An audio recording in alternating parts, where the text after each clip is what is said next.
ये आकाशवाणी है। विशेष कार्यक्रम के अंतर्गत प्रस्तुत है एक कदम और बुजुर्गों के लिए श्रृंखला की दूसरी कड़ी, भावनात्मक रूप से बुजुर्गों की देखभाल। आज की स्वास्थ्य विशेषज्ञ हैं जवाहरलाल नेहरू विश्वविद्यालय की पूर्व प्रोफेसर डॉक्टर अरुणा ब्रूटा।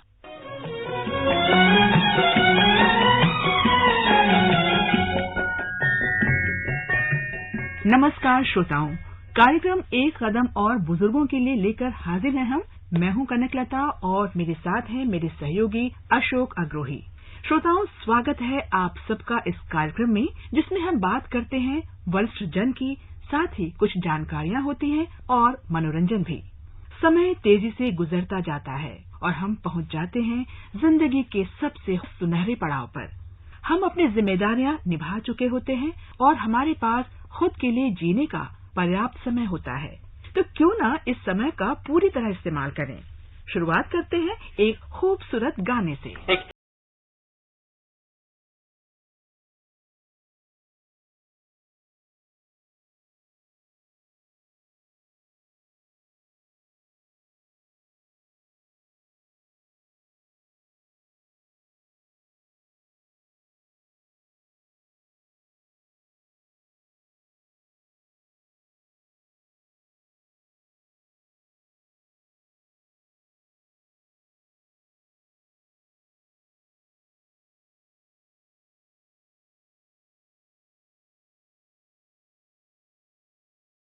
हमने बढ़ती उम्र से जुड़ी कुछ बीमारियों की चर्चा की थी और इस बारे में आपसे पूछे गए सवालों के जवाब स्टूडियो में मौजूद विशेषज्ञ ने दिए थे। श्रोताओं, आज हम वरिष्ठ नागरिकों के भावात्मक स्वास्थ्य यानी इमोशनल वेलबींग की बात करेंगे। हमें व्हाट्सएप और ईमेल के जरिए कई सवाल मिले हैं। आपके सवालों के जवाब देने के लिए स्टूडियो में हमारे साथ हैं मनोवैज्ञानिक डॉक्टर अरुणा ब्रूटा। डॉक्टर अरुणा ब्रूटा, कार्यक्रम में आपका स्वागत है। नमस्कार सर।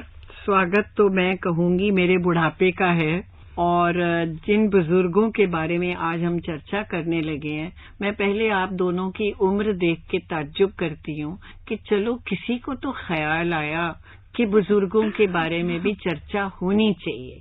ये तो हमारा सौभाग्य है कि आपने हमें इस काबिल समझा है, और सच्ची बात तो ये है कि बुजुर्गों के बारे में बातचीत करने के लिए ही हमारा ये कार्यक्रम है, और इसीलिए हमने आपको आमंत्रित किया है, क्योंकि आप उनकी बातों को अच्छी तरह समझती हैं, जानती हैं, और आप उनके सवालों का जवाब अच्छी तरह दे पाएंगे। श्रोताओं के सवाल लेने से पहले हम ये जानना चाहते हैं कि वास्तव में ये भावनात्मक स्वास्थ्य यानी इमोशनल वेलबींग कहते किसे हैं? भावनात्मक को पहले मैं भावना क्यों लूं, तो हमारे देश में भावना को पहले बहुत अहमियत दी जाती थी, लेकिन अब क्या है, अब कहते हैं अरे ये भावनात्मक है, अरे ये इमोशनल है, यानी कि काम की बात करो। चूंकि कॉरपोरेट्स आ गए हमारे देश में, तो काम की बात करो, राइट। एक बार मेरे प्रोफेसर कहने लगे कि हिंदुस्तानी ये क्यों बोलते हैं I feel it should be like this, why don't they say I think it should be like this. तो मैं ये कहती क्यों भाई, आप ऐसे इंसान हैं जिसमें कोई फीलिंग नहीं है। सो अगर हम भावनाओं को लेके स्वस्थ नहीं है, मतलब है कि हम खुश ही नहीं हैं, तो फिर खुश रहना क्या जरूरी नहीं है।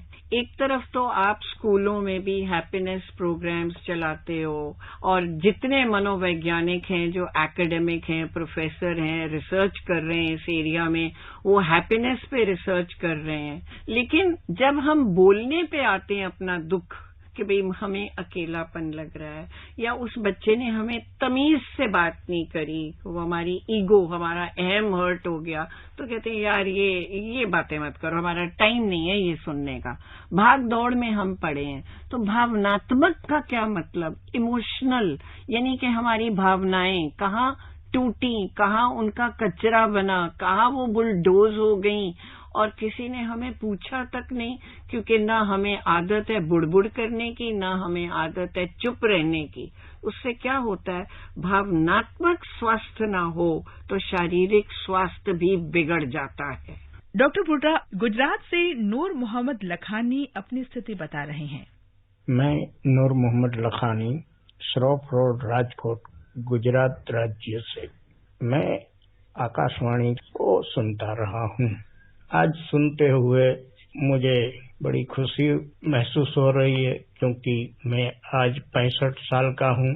10-15 साल तक अपने बच्चे शादी ब्याह के बाद अपने साथ रहे, मगर अब अपने पोते नाती सब बड़े हो गए तो वो आजाद अपनी दुनिया बसाने अलग रहने लगे हैं। और कुछ हमारे जैसे सीनियर सिटीजन के फैमिली के जवान बच्चे विदेशों में जाकर बसे हैं और वो अपना अकेलापन बिल्कुल रेडियो के सहारे बिता रहे हैं। और रेडियो हमारा एक अच्छा साथी बन चुका है, मगर अकेलापन तो हमें खाए जा रहा है, ये हम महसूस करते हैं। और इसी उलझन में फंसे हुए लोगों के लिए साइकियाट्रिक पेशेंट भी कुछ हो बढ़ते जा रहे हैं, तो उस मसले को हल करने के लिए साइकियाट्रिशियन की भी जरूरत होती है और उनके मशवरे के मुताबिक दवाइयाँ भी खानी होती है। तो उससे कैसे निपटा जाए, वो अगर हमें अपने दोस्त बिरादरों से या अपने ताल्लुकात में रहने वाले लोगों से मशवरे मिलते हैं तो वो भी एक सहारा बन जाता है और हम उसी एक उम्मीद पर बाकी जिंदगी बिता रहे हैं। शुक्रिया। इसी से जुड़ा हुआ एक और हमारा सवाल है कि इमोशनल हेल्थ की जब हम बात करते हैं तो दो शब्द और सुनाई देते हैं, मेंटल हेल्थ यानी मानसिक स्वास्थ्य और सोशल हेल्थ यानी हमारी सामाजिक सेहत की क्या स्थिति है। इन तीनों में क्या फर्क है? जब आप इमोशनल हेल्थ की बात करते हैं तो एक वर्ड तीनों में काम आएगा, मेंटल हेल्थ, इमोशनल हेल्थ और फिजिकल हेल्थ में भी, दैट इज बैलेंस, संतुलन। ये कहाँ है? अगर आप इमोशनली भावनात्मक तौर पर स्वस्थ नहीं है, खुश नहीं है, कोई अपनापन नहीं नजर आ रहा, अपनी दिल की बात नहीं कह पा रहे, तो ये मानसिक स्वास्थ्य है। मानसिक रूप से मैं वास्तविकता को सही ढंग से नहीं देख पा रही और मैं मानसिक रूप से इमेजिन कर रही हूँ कि ये बातें हो रही हैं जो नहीं हो रही हैं। डॉक्टर बुर्रा, हमारे एक श्रोता ने सवाल पूछा है, आइए सुनते हैं। मेरा नाम नवल किशोर प्रसाद सिंह है। मैं सेवानिवृत्त शिक्षक हूँ। मेरी उम्र 85 वर्ष हो चुकी है। मैं मुंगेर शहर के बेलन बाजार मोहल्ले में रहता हूँ। बुढ़ापे में शरीर के साथ मन भी बहुत कमजोर हो जाता है, गुस्सा ज्यादा आता है, स्वभाव चिड़चिड़ा हो जाता है, दूसरों की छोटी छोटी बातें दिल को छू जाती है। इस पर कैसे काबू पाए? डॉक्टर बुर्रा, किसी का मानसिक स्वास्थ्य ठीक नहीं है, इसके शुरुआती लक्षण क्या होते हैं? कैसे हमें पता चलेगा? पहला लक्षण ही ये है कि दूसरों की निंदा करना।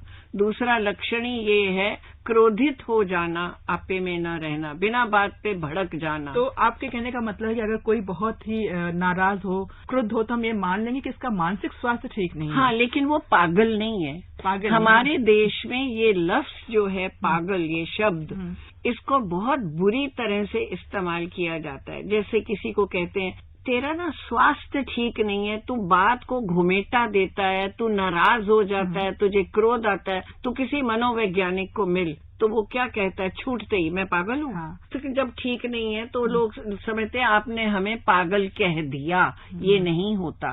क्या जो आपके दिमाग की तह में जो फतूर आपको तंग कर रहा है, क्या आपने उसको उभार के जबान तक लाया, एक साइंटिफिक तरीके से उसे किसी मनोवैज्ञानिक को सुनाया, ताकि वो आपको सिखाए, समझाए कि रियलिटी को, वास्तविकता को दूसरे रूप में कैसे हम देख सकते हैं और हम अपना व्यवहार कैसे बदल सकते हैं और सकारात्मक बना सकते हैं। पॉजिटिविटी, तीनों में एक कॉमन वर्ड है पॉजिटिविटी। शारीरिक health, emotional health, mental health. Doctor Aruna, अगर मानसिक स्वास्थ्य खराब हुआ है या किसी व्यक्ति को कोई ऐसा असंतुलन है तो उसकी वजह से कौन कौन सी बीमारियां हो सकती हैं? अगर मैं इनको बहुत सारे कैटेगरीज में न डिवाइड करके सिर्फ ये बता दूं कि भाई एक है न्यूरोटिक सिंड्रोम्स। न्यूरोटिक सिंड्रोम्स क्या होते हैं? वहम बहुत ज्यादा करना जिससे आपकी रोज की फंक्शनिंग ही गड़बड़ा गई जी। उसके बाद आता है ऑब्सेसिव कंपल्सिव डिसऑर्डर, यानी कि आप बार बार हाथ धोते हैं या आप एक कमरे में आने से पहले 10 बार अंदर जाते बाहर आते हैं, अंदर जाते दहलीज से और फिर आप जाते हैं, या आप दरवाजे के ताले चेक करते हैं, कुंडियां चेक करते हैं, गैस चूल्हा चेक करते हैं। ये ओसीडी यानी कि ऑब्सेसिव कंपल्सिव डिसऑर्डर है। ये न्यूरोटिक क्यों कहते हैं? इसलिए कहते हैं कि आपका टच है रियलिटी से, आपको पता है आप कौन हैं, आपका क्या कर्तव्य है, आपके क्या रिस्पॉन्सिबिलिटीज हैं, आपकी क्या दिनचर्या है, उसमें थोड़ी गड़बड़ाहट है लेकिन पूरी नहीं।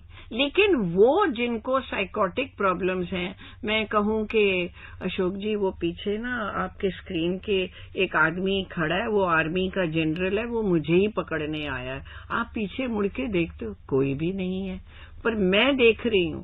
सो इसे कहते हैं विजुअल हैल्यूसिनेशन। फिर मैं कहती हूँ मुझे पता है शोर आ रहा है। मैं आपको बताऊं, मुझे कोविड हुआ, मैं हॉस्पिटल में एडमिट हुई तो बेड्स की कमी थी। एक रात को रील इन हुआ बेड जो कि आईसीयू का बेड था।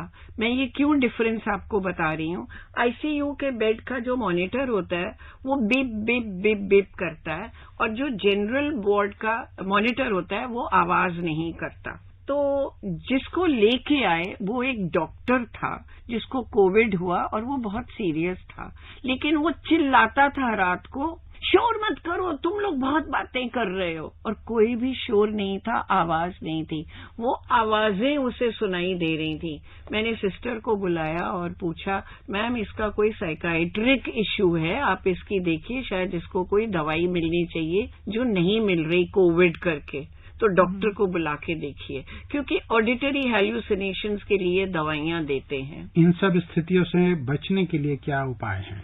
इन सब स्थितियों से बचने के लिए उपाय पहला ये है कि अगर कोई कहे साइकाइट्रिस्ट को दिखाओ तो ये मत सोचो पागल आदमी जाते हैं। दूसरा, ये मत सोचो कि जो वो दवाइयां देगा हो इनकी तो आदत पड़ जाएगी। आप डायबिटीज की दवाई खाते हो, हार्ट की दवाई खाते हो, आप ऐसी बातें खाते हो, तो ये दवाई खाने में क्या प्रॉब्लम है? ठीक है, तो ये भी मत छोड़ो, ये भी खा लो। लेकिन दूसरा जो है, मनोवैज्ञानिक के पास साथ साथ जाओ। साइकाइट्रिस्ट वो है मनोचिकित्सक जो दवाइयां देता है, फिर वो दवाइयां धीरे धीरे कम होती हैं और दूसरी थॉट मैनेजमेंट की दवाइयां स्टार्ट होती हैं। लेकिन अगर आप अपने आप पे खोकर दूसरे के साथ मारा पीटी करते हो तो आपको सुलाना बहुत जरूरी है। ये एक पंजाबी का फ्रेज है, एक छोटा बच्चा बहुत देर से सोया रहा, माँ को चिंता हुई तो वो अपनी माँ से पूछती है, यानी कि बच्चे की नानी से, मम्मी इसको 1 घंटा हो गया सोए, नया बच्चा है तो उसको अभी माँ को इतनी समझ तो है नहीं। तो नानी ने कहा फितना सुता रहे तो ठीक है, फितना मतलब शैतान, शरारती। तो जो भी आदमी साइकाइट्रिक केस है, क्या उम्र है उसकी की बात नहीं है, अगर उसको सोने की दवाई देते हैं तो आप सोचिए कि भी कंप्यूटर का शटर डाउन है, ठीक हो जाएगा, ये नहीं कहा नहीं ठीक होगा। मनोवैज्ञानिक के पास 1 महीना दवाई खाने के बाद जब वो शुरू करता है तो सारी अपनी जब अंदर की भावनात्मक बातें करता है तो जाकर उसको थोड़ा रिलीफ मिलना शुरू होता है। डॉक्टर बूटा, ये है अलीगढ़ से हमारे एक श्रोता अमित गुप्ता। नमस्कार, मेरा नाम अमित गुप्ता है जी, मैं अलीगढ़ से हूँ, 65 साल मेरी उम्र है। ये मेरे जो बच्चे हैं वो अभी विदेश गए हैं पढ़ने के लिए और मैं बहुत अकेला हूँ घर में। ऐसे तो पैसे की कोई कमी नहीं है, मतलब ठीक है भगवान की कृपा से, लेकिन बहुत अकेलापन महसूस होता है। तो आप कुछ बताएं कि मैं क्या करूं। बहुत अकेलापन होता है इस उम्र में, कई बार देखा जाता है बच्चे बाहर चले जाते हैं और ऐसे में जो स्वस्थ होते हैं माँ बाप वो भी इतने एकाकीपन, इतना अकेलापन महसूस करते हैं कि उनका जो शारीरिक स्वास्थ्य है वो भी प्रभावित होने लगता है। तो ऐसे में उनको किस तरह से उनके मन को मजबूत बनाया जाए, उन्हें खुश रखा जाए, वो क्या कर सकते हैं? सबसे पहले सुनने वाले सब जान लें कि वो किसी छोटे उम्र के व्यक्ति से बात नहीं कर रहे। अरुणा ब्रूटा एक कम 80 साल की है। सो मुझे पता है कि जो मेरी उम्र के लोग हैं वो क्या महसूस करते हैं, लेकिन मैं आपको बता दूं कि ये महसूस जो आप करते हो, मैं अकेला हूँ, मेरे साथ बात करने वाला कोई नहीं है, उसने मुझे पूछा नहीं, आज चाय 10 मिनट लेट पहुंची, ये आपकी भावनात्मक डेवलपमेंट जो है वो नेगेटिव होती जा रही है। डॉक्टर ब्रूटा, इसी से जुड़ी हुई एक और स्थिति बनती है कि कुछ लोग बिल्कुल चुप रहते हैं, जिनको हम जीरो इमोशन मानते हैं, भाव शून्य हो जाते हैं। वहीं दूसरी तरफ कुछ लोग ऐसे होते हैं जो बहुत ज्यादा बोलते हैं, हर वक्त बड़बड़ाते रहते हैं। तो स्थितियां तो दोनों ही ऐसी हैं जो स्वीकार्य नहीं है, दोनों कष्टदायक हैं। दवाई देनी चाहिए। 2 तरह की बीमारियां वृद्धा अवस्था में होने की संभावना होती है अगर हम सकारात्मक नहीं रहते।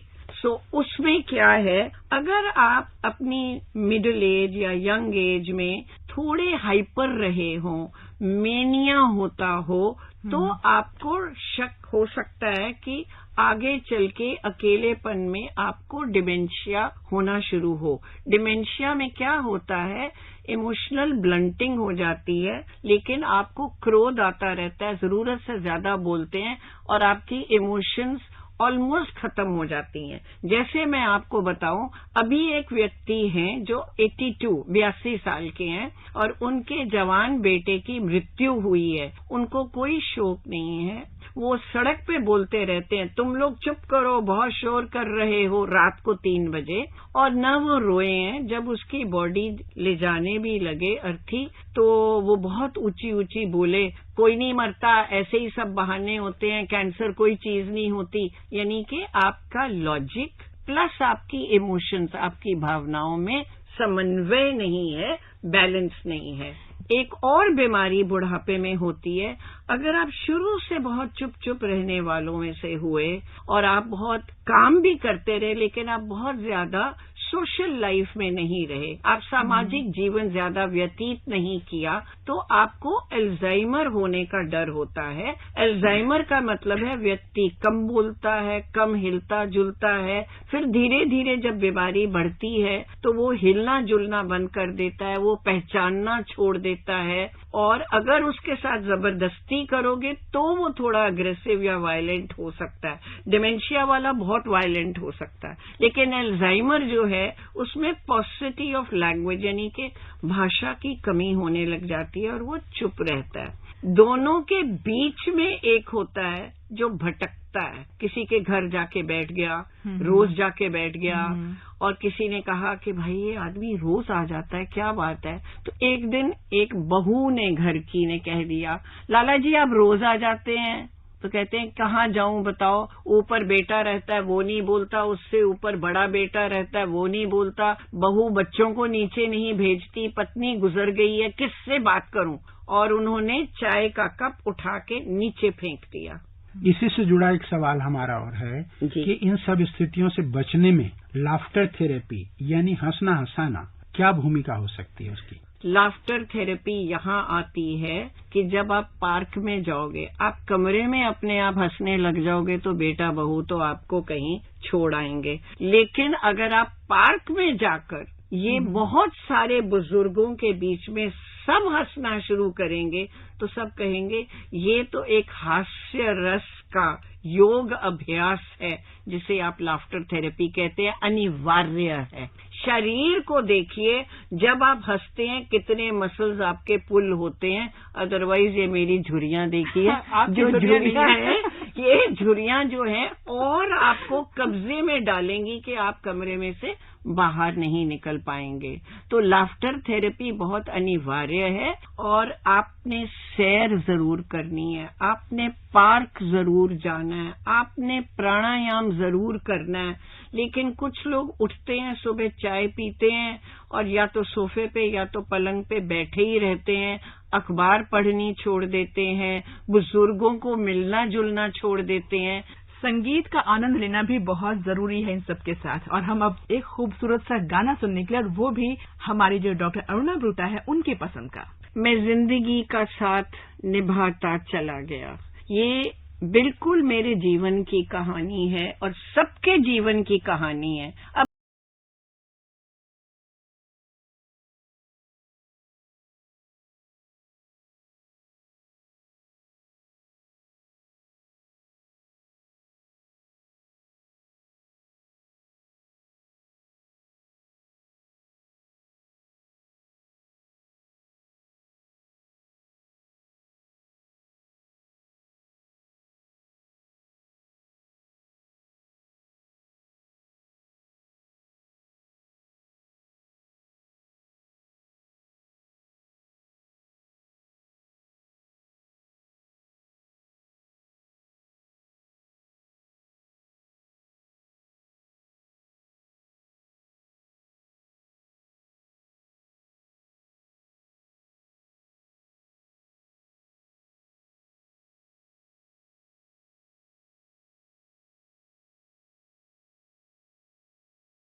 श्रोताओं को देना चाहती हैं?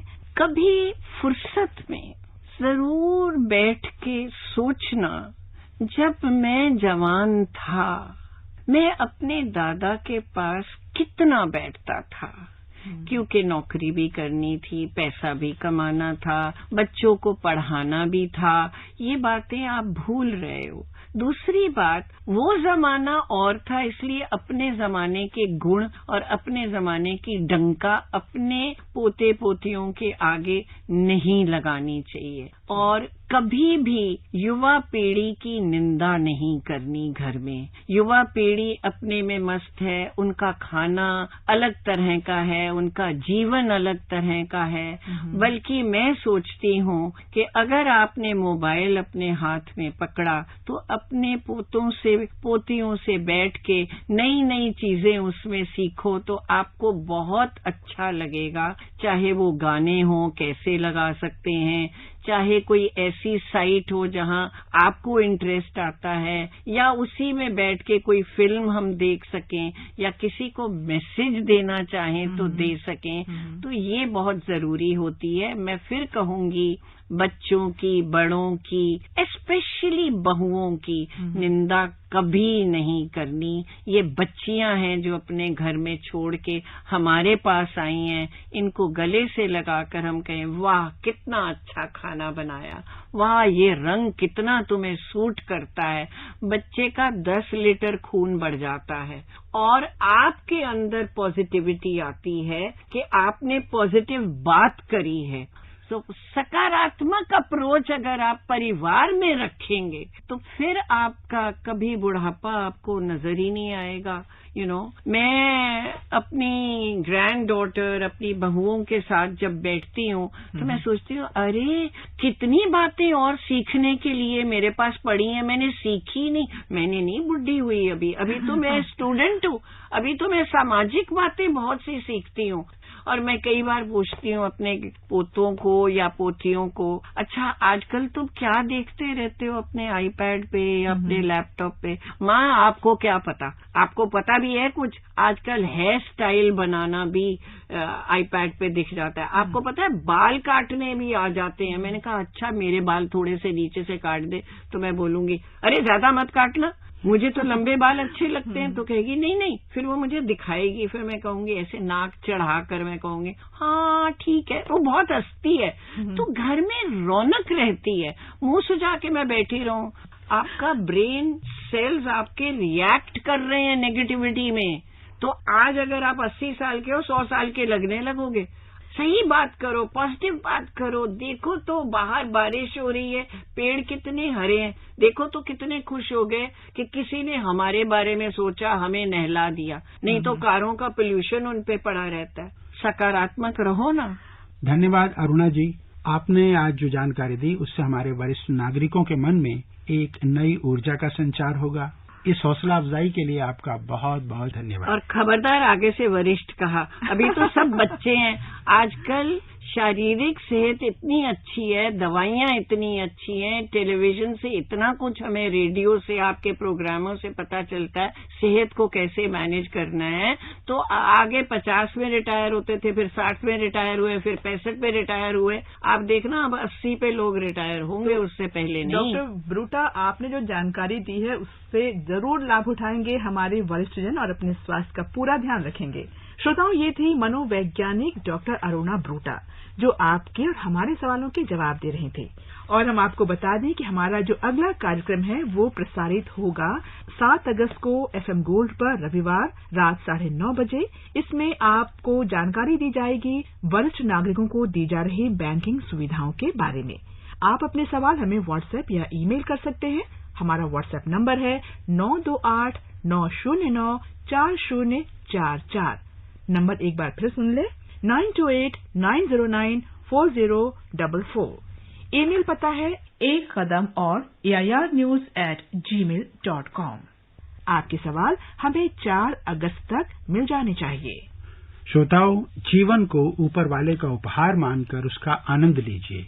इसमें सुख दुख तो आते ही रहते हैं, लेकिन असली इंसान वही होता है जो इन सब के बाद भी जीवन में आगे बढ़ता रहता है। सच तो ये है कि चलते रहना ही जीवन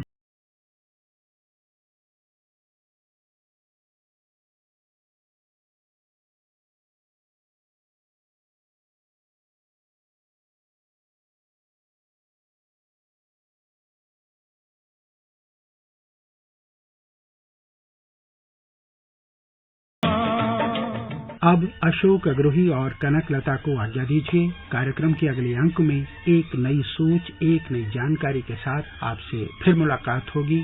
सुनना न भूलिए कार्यक्रम एक कदम और बुजुर्गों के लिए।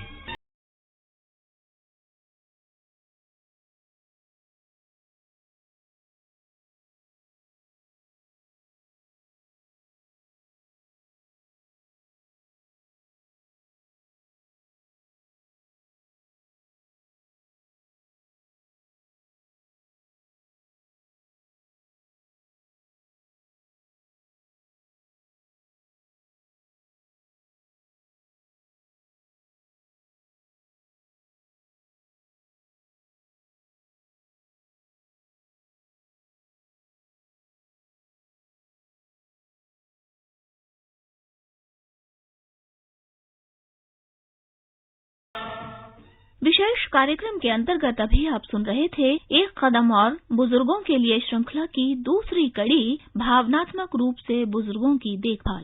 आज की स्वास्थ्य विशेषज्ञ थी जवाहरलाल नेहरू विश्वविद्यालय की पूर्व प्रोफेसर डॉक्टर अरुणा ब्रूटा। ये कार्यक्रम आकाशवाणी के समाचार सेवा प्रभाग द्वारा प्रस्तुत किया गया। इसे आप हमारे mobile app news on AIR और YouTube channel news on AIR official पर भी सुन सकते हैं।